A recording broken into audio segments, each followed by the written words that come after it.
A pan sauce is an easy, quick, and versatile way to elevate your typical weeknight chicken into an elegant meal.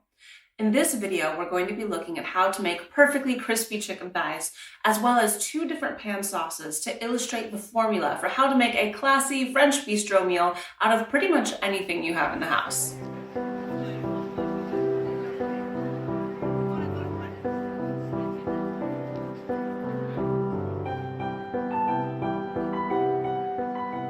The technique for making pan sauces stems from French culinary tradition and follows a rough formula that allows you to get creative with your flavor pairings and make substitutions at will. For all of its elegant reputation, however, making a pan sauce is inexpensive and quick and can be done using things you likely already have in your pantry. Before we jump further into sauces, however, let's first look at the foundation of this dish, the chicken.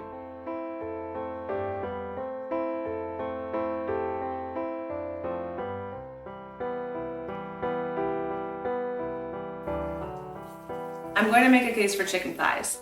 They're better than chicken breasts. They're more flavorful, they're cheaper, and most importantly, they're easier to cook. Chicken thighs are dark meat, which means that they're naturally filled with more fat and collagen than white meat. As you cook the chicken thighs, that fat and collagen melts back into the meat, keeping the meat flavorful, moist, and tender. That also means that they are highly versatile. You can use them for cooking quickly in recipes like we will be doing today, or you can cook them slowly in stews or curries or braises, and they'll still stay moist and flavorful and tender. Today we are going to be using boneless chicken thighs with the skin still on. That skin is going to crisp up as we're cooking it, giving the chicken a really nice, appealing, crackling layer.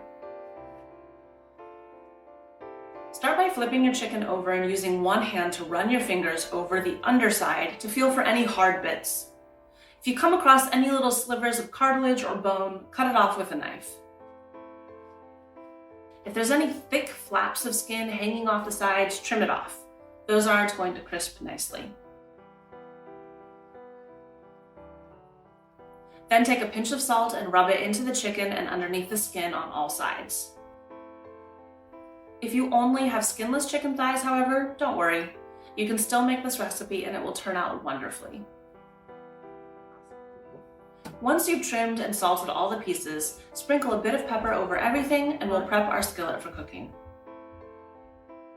We want our skillet to get nice and hot so we hear a sizzle as soon as the chicken hits the pan. The skin on the chicken is going to release a lot of fat, so we're going to use barely any cooking oil, just enough to cover the bottom of the pan.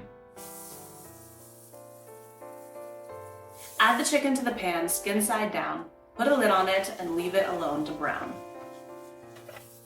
Now, since I'm going to be making 2 different sauces today, I'm only going to cook 2 pieces of chicken at a time to make sure that I have something to deglaze the pan with and make a nice foundation for each sauce.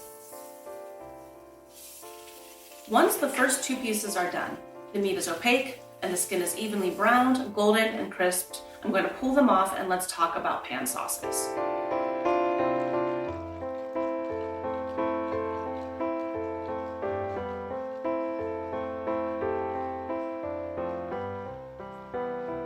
Pan sauces, like all cooking techniques, follow a predictable, repeatable formula. The first thing that we will do is saute our aromatics, like garlic, onion, or shallots. Second, we will add in a thickener, like cornstarch or flour, to help give the sauce a little bit of body. Third, we will deglaze our pan with an alcohol and some broth. Fourth, we will allow our sauce to reduce, then add in final flavors and acid. And finally, we will finish the sauce with a little bit of cream or butter to help give it a velvety texture. I'm going to demonstrate this process today by making 2 different sauces using the exact same method. The first sauce will be a mustard caper sauce, and the second will be artichoke and vermouth.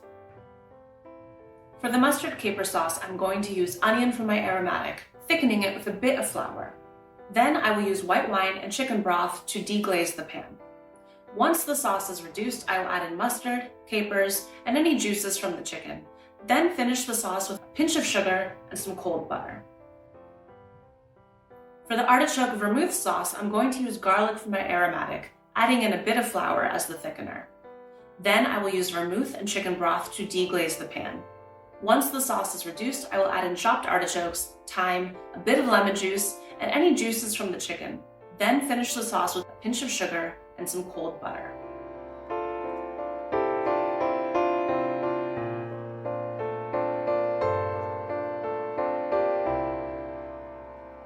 Let's break down the steps one by one.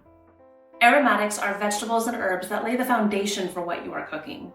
A common example is garlic, onions, and shallots, but you will also find that celery, carrots, ginger, and leeks all fall into that category as well. For one of my sauces, I'm going to use finely diced onion. For the other, I'm going to use garlic. I'm sauteing them in the leftover oil and fat from cooking the chicken, and you'll notice that the pan is not completely clean when I start. I want to pick up all the flavors from the chicken, so I'm going to be incorporating it into my sauce. Pan sauces are not meant to be super thick or viscous, but you do want it to have a little bit of body. That's where the flour or cornstarch comes in.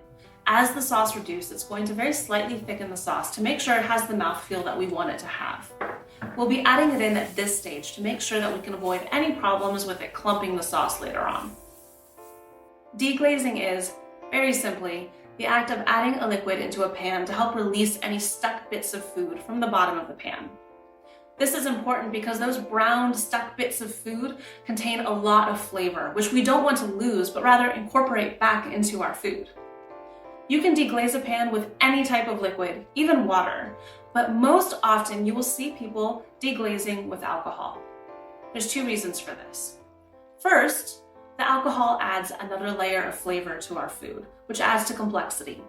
Secondly, and most importantly, alcohol improves the flavor of your food on a molecular level. The alcohol bonds to both water and fat molecules within your food, creating a crucial bridge between the fat-soluble molecules, which we taste and smell as aroma, and the water-soluble molecules, which we taste as flavor on our tongues. In one of my sauces, I'm deglazing the pan with white wine and chicken broth, and for the other, I'm using vermouth and chicken broth. Once I've added the liquid in, I'm simply scraping the bottom of the skillet to help pull up any of the proteins stuck to the bottom of the pan. Now I'm going to bring the sauce to a quick simmer and let some of the liquid evaporate off.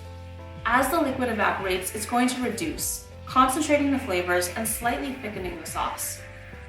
I'll let this go about 5 to 7 minutes until the sauce has reduced by about 50%. Our sauce is reduced a good amount, so I'm going to add in any accumulated juices from our plate of chicken, as well as our final flavors. In one sauce, I'm stirring in some mustard and capers, which are both pretty acidic ingredients, and in the other, I'm adding chopped artichokes, thyme, and lemon juice. Season to taste with salt, pepper, and if needed, a pinch of sugar.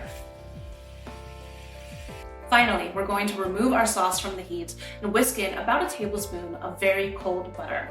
In French cooking, this is called monter au beurre. That cold butter is going to slowly melt into the sauce, lightly emulsifying it and giving it that super smooth and velvety texture that you find in restaurants.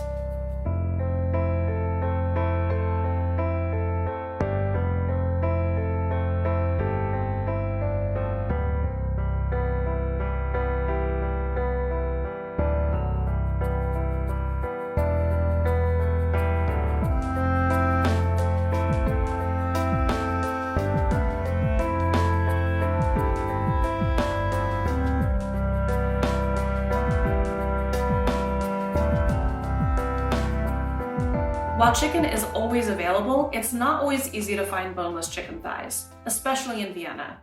For that, I'll knock off a star, though this recipe is flexible enough that you can apply a pan sauce method to any kind of chicken, or veal, or fish, or whatever you're cooking. A good pan sauce doesn't require a large volume of ingredients, but it does require a good variety, some aromatics, broth, wine, butter, etc.